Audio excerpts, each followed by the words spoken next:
Krishna. Thank you for being here.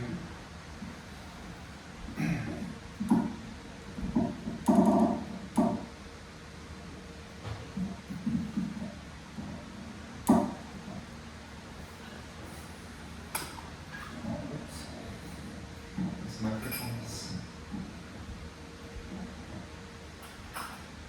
Hare Krishna. And so today I'm going to give a class on behind the curtains. How Krishna chooses who sees him, and I thought to share the similarities between how Krishna reveals himself versus how we reveal ourselves to each other, like how do we gain the trust. So I thought it would be a nice topic since I can choose the topic on the last one. And we're going to start with Jaya Radha Madhava.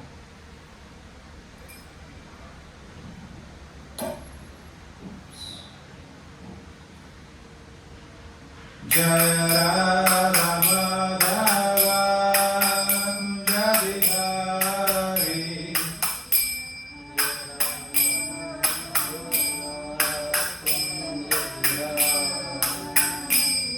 Jaya Radha Madhava Kunja Bihari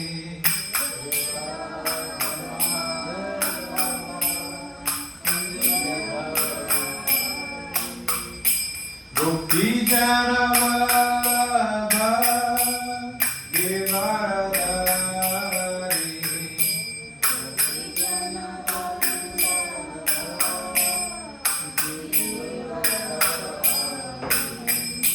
Gopi Jana Vallabha Giridhari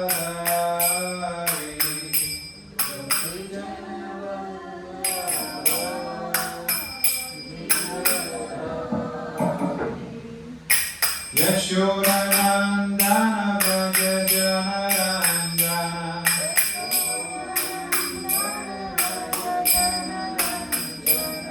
Yashoda Nandana Braja Janaranjana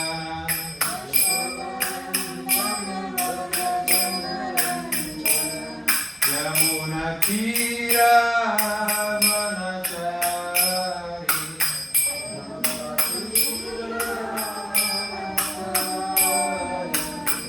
Yamuna Tira Vanachari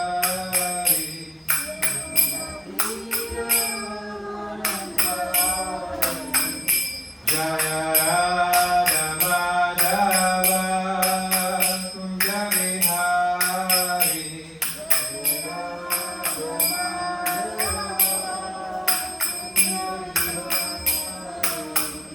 Jaya Radha Madhava Kunja Bihari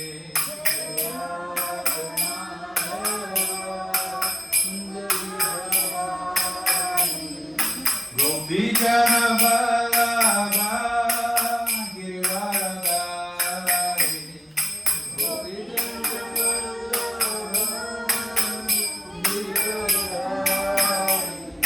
Gopi Jana Vallabha Giridhari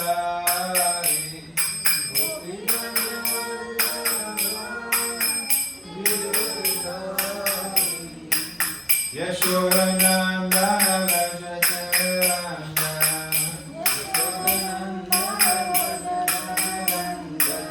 Yashoda Nandana Braja Janaranjana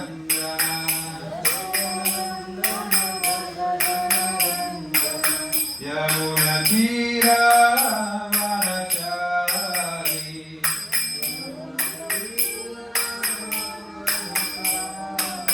Yamuna Tira Vanachari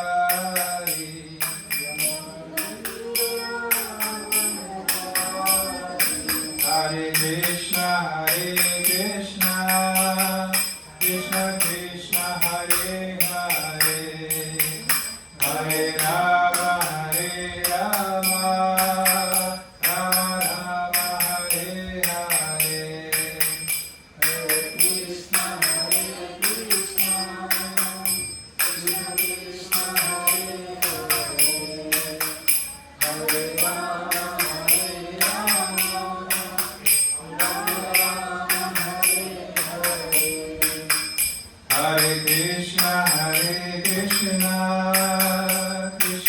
Krishna, Hare Hare, Hare Rama, Hare Rama, Rama Rama, Hare Hare, Hare Krishna, Hare Krishna, Krishna Krishna, Hare Hare, Hare Rama, Hare Rama, Rama Rama, Hare Hare, Hare Krishna, Hare Krishna, Krishna Krishna, Hare Hare, Hare Rama, Hare Rama, Rama Rama, Hare Hare, Hare Krishna, Hare Krishna, Krishna Krishna, Hare Hare, Hare Rama, Hare Rama,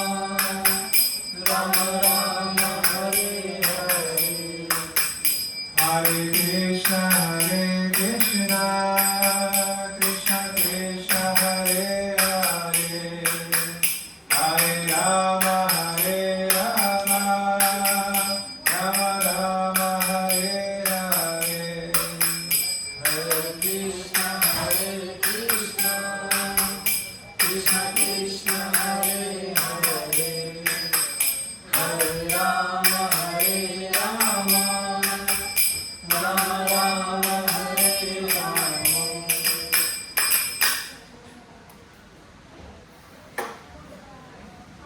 Om Namo Bhagavate Vasudevaya. Om Namo Bhagavate Vasudevaya. Om Namo Bhagavate Vasudevaya. Om Namo Bhagavate Vasudevaya. Om Namo Bhagavate Vasudevaya. Om Namo Bhagavate Vasudevaya. So today I'm going to quote Bhagavad Gita 9:34, and if you could repeat after me. Mammana bhava madbhakto majjati mamma namaskuru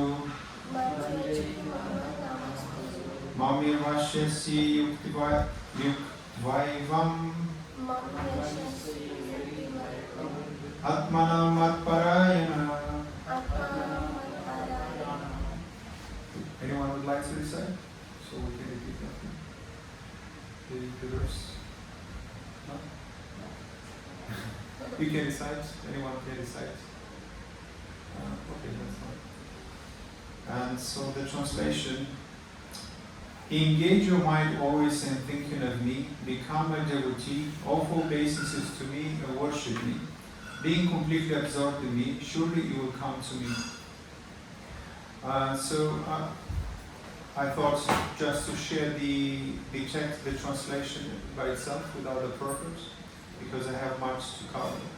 And here Krishna pretty much reveals that if we engage always in thinking of Krishna and become his devotee, then we qualify ourselves to see Krishna. He reveals himself to us. Because the subject of today is called Behind the Curtains, how Krishna chooses who sees him. And therefore, he wants us to always, so we can engage our mind constantly thinking of him. And therefore, we can cultivate pure prema, pure love for Krishna and pure attachment to Krishna. Therefore, we qualify ourselves to, so we can see Krishna. And whenever Krishna is pleased with us, therefore he sees, he opens his curtains, and therefore we can have inner darshan or external darshan. So Krishna doesn't force himself, he reveals himself as we sincerely open our hearts. And through devotion and remembrance, Krishna doesn't reveal himself to casual observers. So he waits for sincere devotion and remembrance. He appears as the heart opens, when we become soft and we're no longer trying to addicted to this pursuit of self-gratification. So I thought to share so we can perhaps focus on the similarities between how we open ourselves versus how Krishna. So before we open our heart to someone, we instinctively ask ourselves some questions. And I would like to share with perhaps what the similarities between Krishna's opening to us versus how do we open ourselves to another person, or how do we gain trust in somebody? How do a person cultivate their trust? If you like to say something, you can already. Yeah. Listening. Listening. I think listening. Yeah, that's the number one thing. Communicating. But we would like to test them, right? Before we open our heart to somebody, we want to test them, even among each other in this material world. Observing. The vibe we get. The vibe we get. vibes.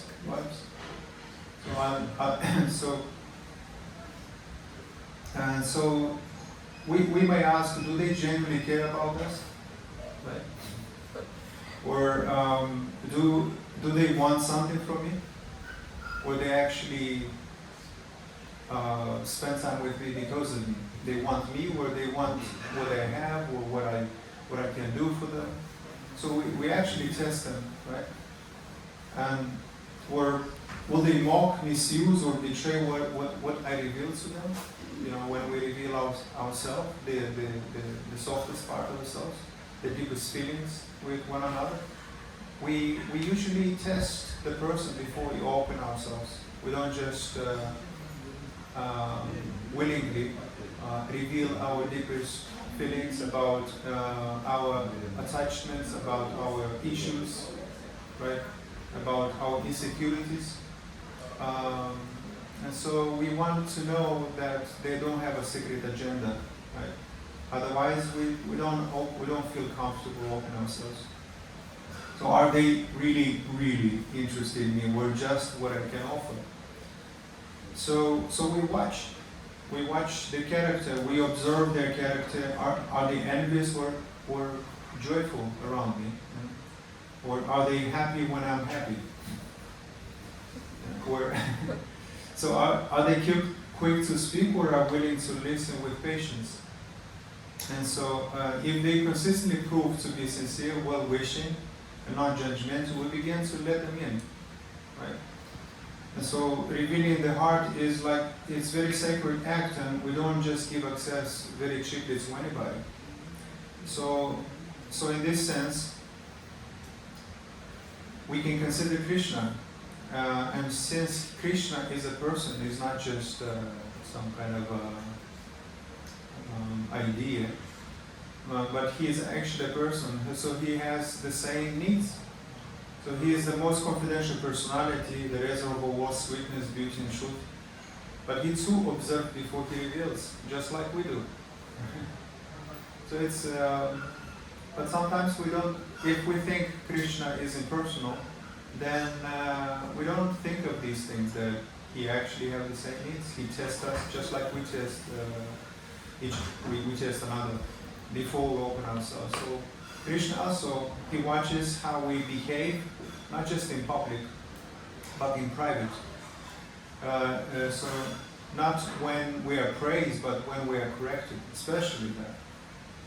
Do we resist correction out of pride, out of arrogance? Or do we accept that as Krishna's guidance, especially when we are corrected by a Vaishnava or a Guru Maharaj? Sometimes due to false ego, we resist change, we resist correction. And so Krishna observes these things. And this is one disqualification of him revealing himself to us. So not just how we speak of him, but how we speak of others. It's very important. In fact, in psychology it says that you can tell much about a person how he speaks about others, not about himself. So it's very easy to understand their hearts. If they speak one thing, but at the same time speak another thing about other person, you can tell much about them.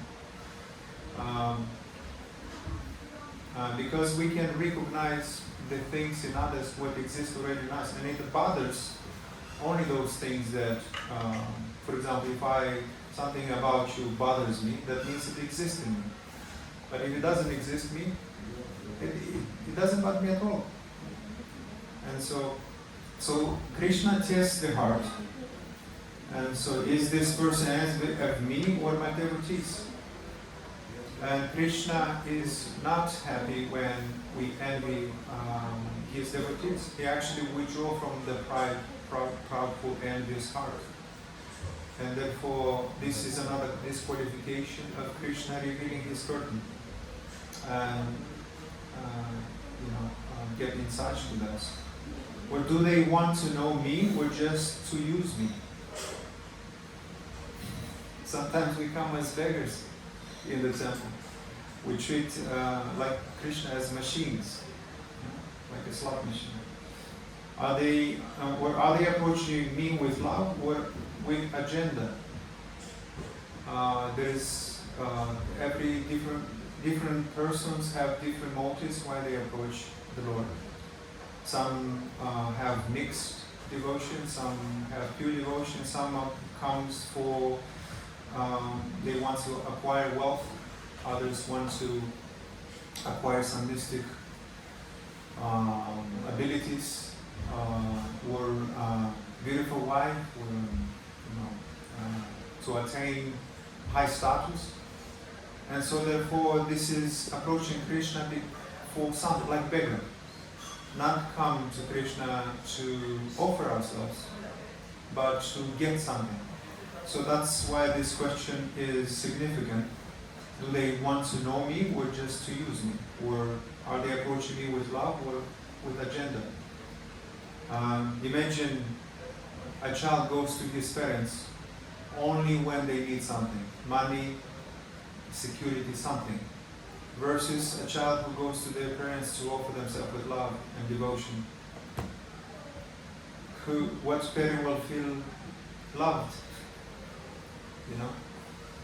And so, but if we come to our parents, if we visit our parents, to offer ourselves with love, to be there, just be present, with no secret agenda, unmotivated love, just to be there, to serve, to listen.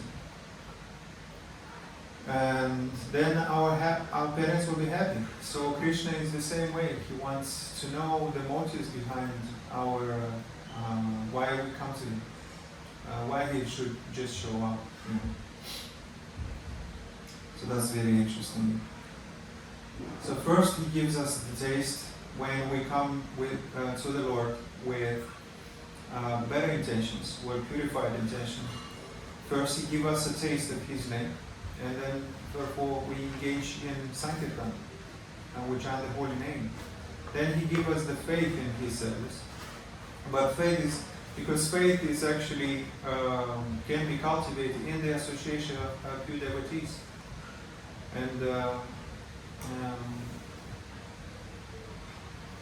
And so in their presence we are inspired to cultivate all these virtues and serve unmotivatedly to please Krishna.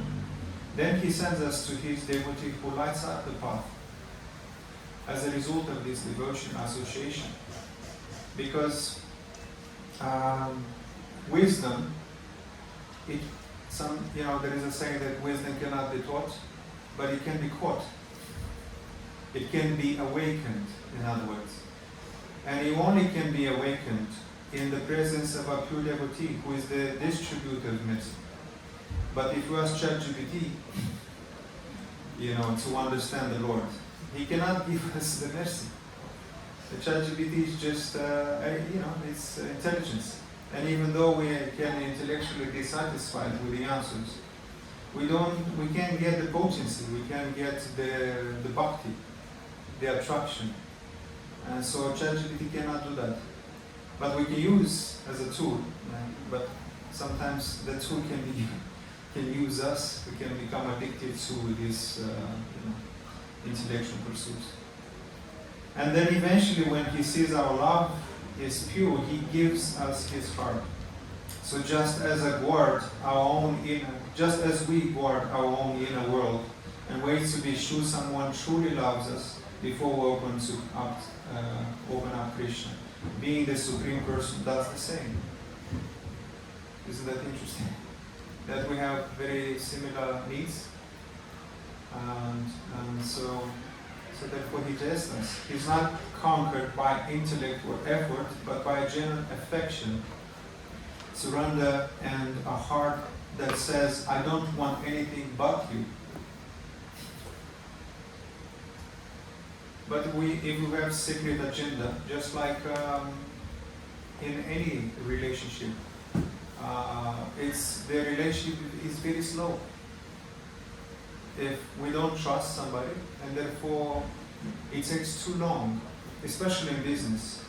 I've discovered this along my journey, that I've read a book that's called The Speed of Trust. So what it basically says is that when you trust somebody, everything is fast. You start to collaborate, you start to execute much faster everything, so you can succeed much faster when we trust each other. You don't, because when we trust, you don't doubt that they can execute the orders, or proceed, or solve some problems, and therefore everything is fast. So the same thing with Krishna. If we decide to trust Krishna, everything becomes fast. We can actually advance really quick. Prabhupada said that Krishna consciousness is very easy. In fact, it's simple. It's simple but not easy. So the process is very simple. It's so simple that we can't believe it. Like there's no way I can just chant the holy name and I can be delivered, where they cultivate prema. But if we trust, it starts with trust. And faith, the definition of faith, Prabhupada said that, is unflinching trust in something sublime. And so if we cultivate that unflinching trust, then everything becomes fast. And we can, Krishna in this way, he can reveal himself to us much quicker. We don't have to attain the Lord to live thousands of lives. We can attain the main goal of life within this life. And so the question is, somebody might ask the question, how long does it take to attain prema? Or to be liberated, or to go to Galoka? And another question we can ask ourselves, how long would you like to be? It's up to you. Ultimately, it's up to you. The more sincere you become, the more surrendered you become. To that degree, Krishna rewards us. So isn't that interesting? Here's the next one.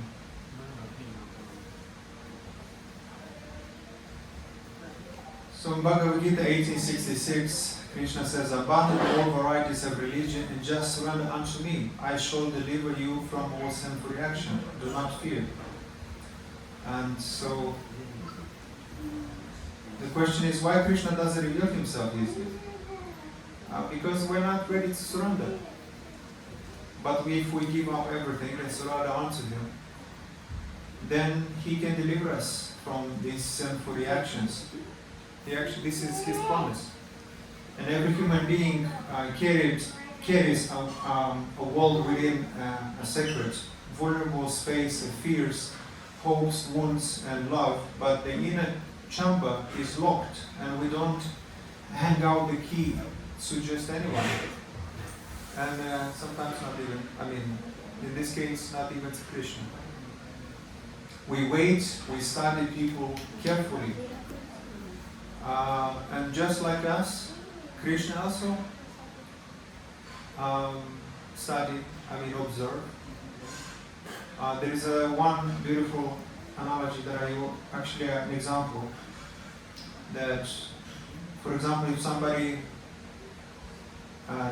during the night knocks on your door, shouting, mad and cursing, opening the damn door, would you open the door? No, but if someone gentle, someone loving would knock on the door, we're more inclined to open. But first we check the window. Can I trust this person? Is he mad? Does he look loving? And then we can open the window. So in this way, Krishna, as well, before he opens his door, the curtains, he wants our heart to be purified, so we can have pure motives, unmotivated love for Krishna. And so we wonder, will they cherish my vulnerability or exploit it? Will they understand or will they judge? Are they here for me or just what I can give them? So Krishna has the same kind of questions. And only when someone proves themselves again and again and again through loyalty, selflessness, non-envious affection, do we begin to reveal our true selves, little by little. Isn't this true? This is how essentially we open our heart. When people prove themselves loyal to us, even as an employee, before somebody gives you more responsibility, the manager is testing, or the CEO, whatever. They are testing you if they can trust you. So if you prove yourself worthy, then they can promote you, right? If you don't misuse their potency. So if we test and we expect this loyalty, why Krishna wouldn't? Krishna also wants us to prove our loyalty, that we actually don't. We're not trying to approach him just because we want something from him, but because we want to offer ourselves to him. So complete surrender opens the heart. Krishna waits for us to let go of ego, control, and pretense before he fully reveals himself. And so that's very interesting to ponder. Even actually a worm, there has no resistance. He does his job properly. But in spite of we receive so much mercy, we have the association of devotees, we have Prabhupada's books, we have Krishna consciousness, we have human form, and in spite of all those mercy, we still resist. So are we better than the worm? Because the one he might do the best he can in his position. So there is something to reflect upon. So now consider this. Krishna is also a person, the supreme person, but a person nonetheless, not just an idea or a concept, but actually a person. And so we have similar needs. We want to be loved. We want to be listened to. We want to be, to receive undivided attention. And if we are cautious about revealing our heart, loved with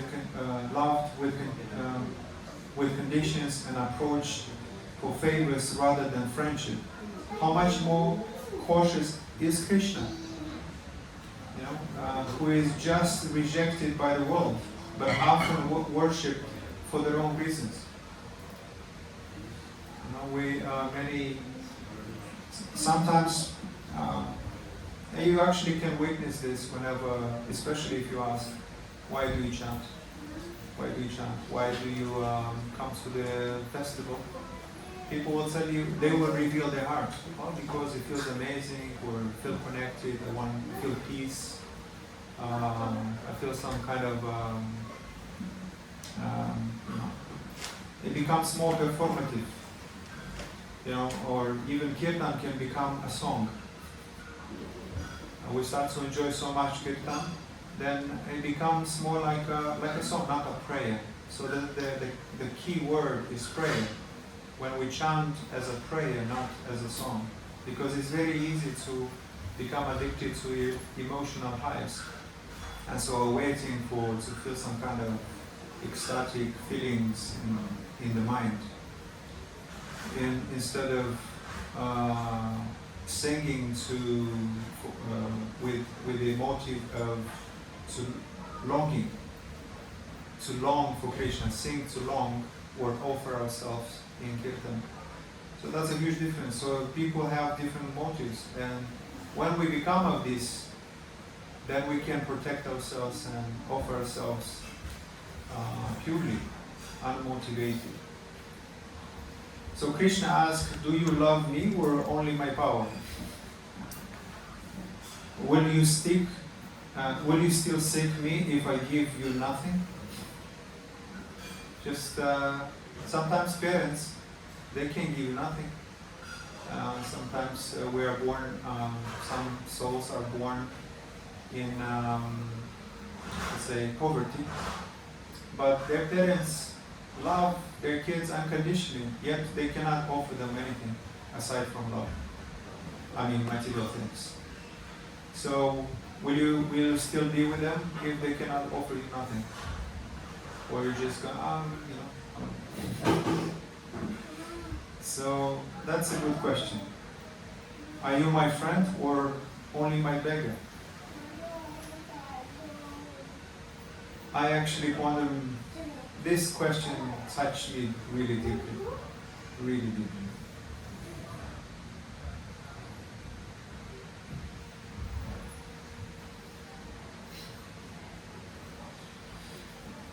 He hides himself not because he is playing games, but because true love can be forced or faked.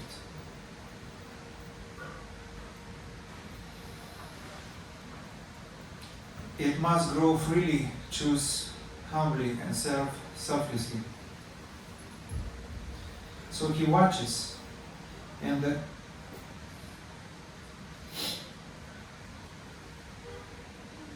sorry.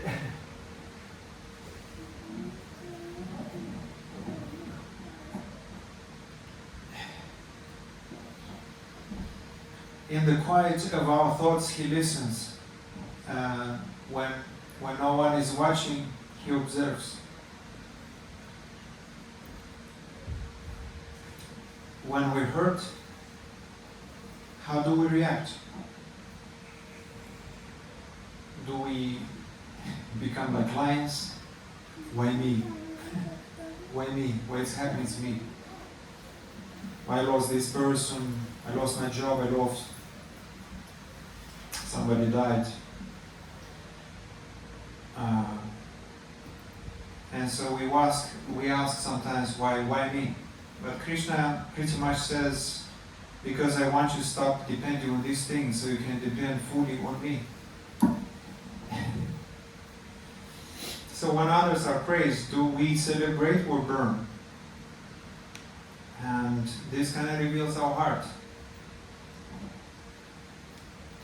When His will crosses ours, do we surrender or resist? These are good questions I thought to share with you. So, if you'd like, you can take a screen picture.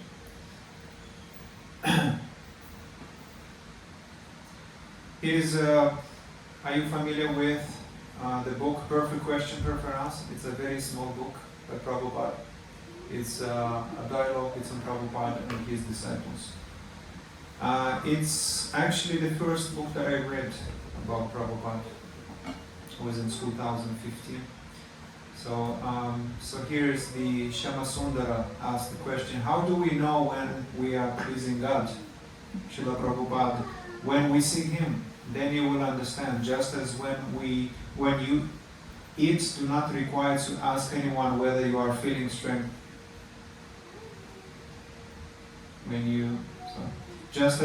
Just when you eat, you do not require to ask anyone whether you are feeling strength, or your hunger is satisfied. If you eat, you understand that you are feeling energy. You don't need to inquire from anyone. Similarly, if you actually serve God, then you will understand. God is dictating to me. God is there. I am seeing God. He asked, were God's representative? Prabhupada said, yes. It comes easy. You come to go through God's representative. If you please God's representative, then automatically God becomes pleased. And thus you can directly see Him. Bob asked, how can we please God's representative? Prabhupada, you have to carry out His words, that's all. God's representative is the Guru. He asks to do this or to do that. If you do that, that is pleasing.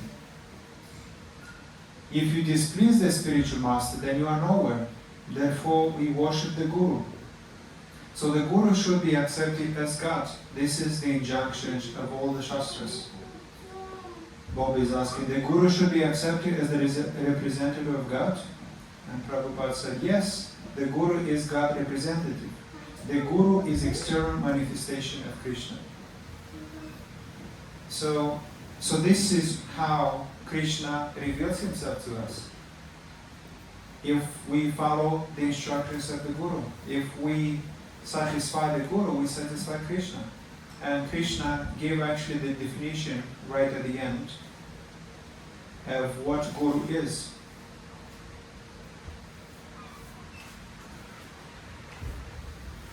The Guru is the external manifestation of Krishna. So if Guru is the direct manifestation of Krishna, then by serving Guru, we serve Krishna directly. So in this way, we are qualified to see Krishna, and therefore He opens His curtains. Here is another in the purport about how Krishna reveals Himself, the verse. You cannot reach the absolute truth simply by mental speculation, because He is beyond your mental speculation. If you are absorbed, I highlighted the words, if you are absorbed in love of Godhead, then you will see God everywhere, within your heart and outside. So that's the key when we absorb, when we're constantly thinking of Krishna. Therefore, Krishna can reveal gradually to ourselves. So the real purpose is bhakti, which is devotional service. And the bhakti is eternal activities. So, and one can understand the Supreme Personality as He is only by devotional service. And when one is full consciousness of the Supreme Lord, by such devotion he can enter the kingdom of God. So only by bhakti, so anywhere you be situated, you take this process of love and service to the Lord, and the Lord will reveal Himself. Lord will reveal Himself. He repeated this twice, because this is how He reveals His curtains. Therefore, through devotional service, no matter where we are situated, if we practice bhakti, devotional service, then He gradually reveals Himself. It is a very beautiful verse from teaching of Kunti Devi. The Kunti Devi's teaching book changed my life.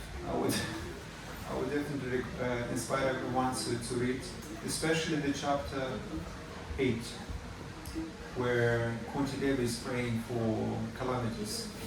It's very deep, and it completely turned my life around. How I see these sufferings and pain and all types of calamities in our life. So Krishna does, here it says in the chapter 25, it's called Unalloyed Devotion. Krishna does not require anyone's service, for He is perfect in Himself. However, if we give Him service wholeheartedly and sincerely, then by His mercy, we shall make advancement. God will reveal Himself to us. We cannot see God with our blind eyes. How then can we seek Him? We have to smear our eyes with the ointment of love. Then Krishna will reveal Himself. Krishna will actually come in front of us. When Dhruva Maharaj was undergoing penance and meditated upon the form of Vishnu within his heart, the Vishnu form suddenly disappeared and his meditation broke. Upon opening his eyes, Dhruva Maharaj immediately saw Vishnu before him. Like Dhruva Maharaj, we should always think of Krishna, and when we attain perfection, we shall see Krishna before us. So this is the process. We should not be hasty. We should wait for the mature time. Of course, it is good to be eager to see Krishna, but we should not become discouraged if we do not see Him immediately. And here is a perfect analogy that I liked about pregnancy. If a woman gets married and wants a child immediately, she will be disappointed. It takes a while. So it's not possible to have a child immediately. She must wait. Similarly, we cannot expect that just because we engage ourselves in Krishna consciousness, we can see Krishna immediately. But we must have faith that we will still see Him. We must have firm faith that because we are engaged in Krishna consciousness, we shall be able to see Krishna face to face. We should not be disappointed. We should simply go on with our Krishna consciousness activity. And the time will come when we will see Krishna, just as Kunti Devi sees Him face to face. There is no doubt about this. So Prabhupada reveals this. Isn't that a beautiful analogy about the pregnancy? But we, in spite of this, we want to see Krishna immediately. Why just show Himself without me going through the process of purification? This was the beginning of my journey. I was very eager, very determined to surrender, but I neglected the process of Vaidhi Bhakti, which is the process of purification, to cultivate pure love of God. So I always wanted to jump into to see Krishna without these qualifications. But then you understand that Krishna actually gradually teaches you that lesson. So if he sees that we are on growing envy, that we rejoice the success of others, that we forgive, that we cry for His presence, not His gifts, gradually He comes closer.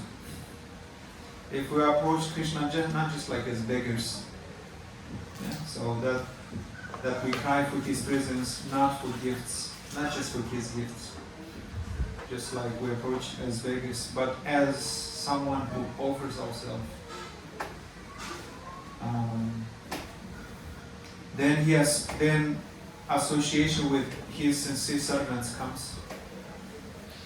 Then taste in His holy name. Then insight into His heart.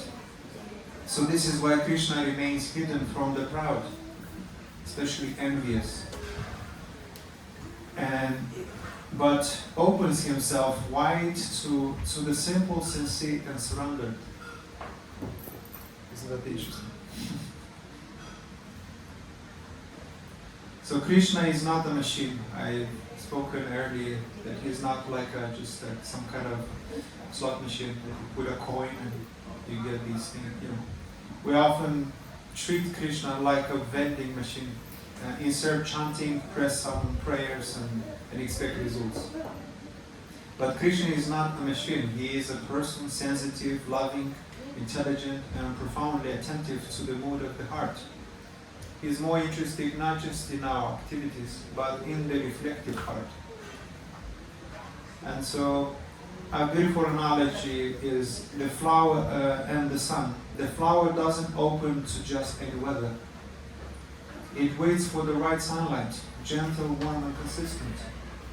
So similarly, Krishna waits for the opening of our heart, and we wait for the assurance of His affection. And when our heart begins to open, His light begins to pour in. And when His light pours in, our heart opens more. So it's a mutual rooming. It's pretty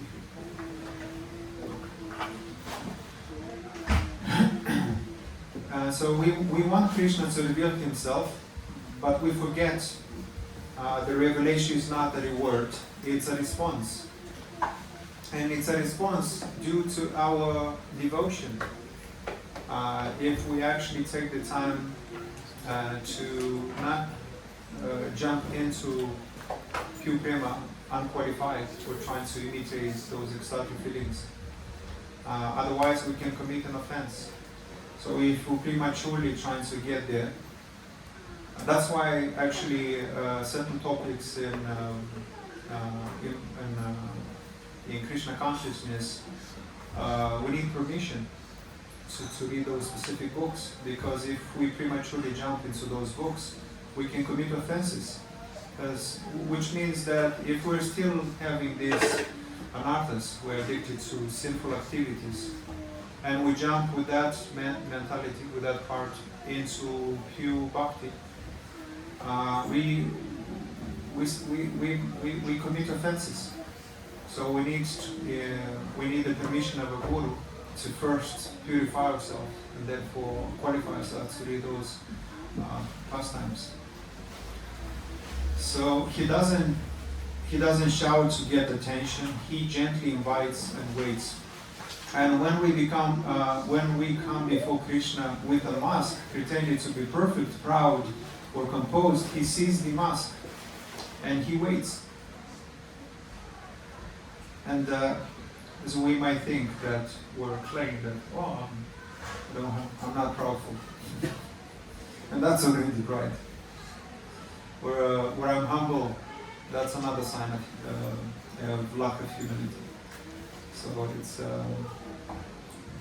it's very interesting that a humble person will never say they are humble, or the qualified person will never say they are qualified, and that's an indication of qualification. If they say I'm not pure Vaishnava, then they are pure. But if they say I'm pure, then they are not. And so it's kind of strange, as we are advised that we should surround ourselves with pure devotees. Yet nobody is telling you who is pure, but they are revealing the symptoms. Okay, this is what a pure looks like, and now you figure out. But actually, gradually, when you learn about these symptoms, you start to identify who is pure. So when we come before Krishna with a mask, pretend we're perfect, proud, or composed, he sees the mask. But when we come in truth, broken, tired, when we actually become vulnerable, Krishna finally sees us. When we're not trying to pretend, oh, I'm ready. I'm ready to surrender. And yet we still premeditate on these material desires. So this is when we come, we pretend as if we're surrendered. The mirror of the heart only reflects Krishna when it is uncovered. Oh, I have 2 minutes left.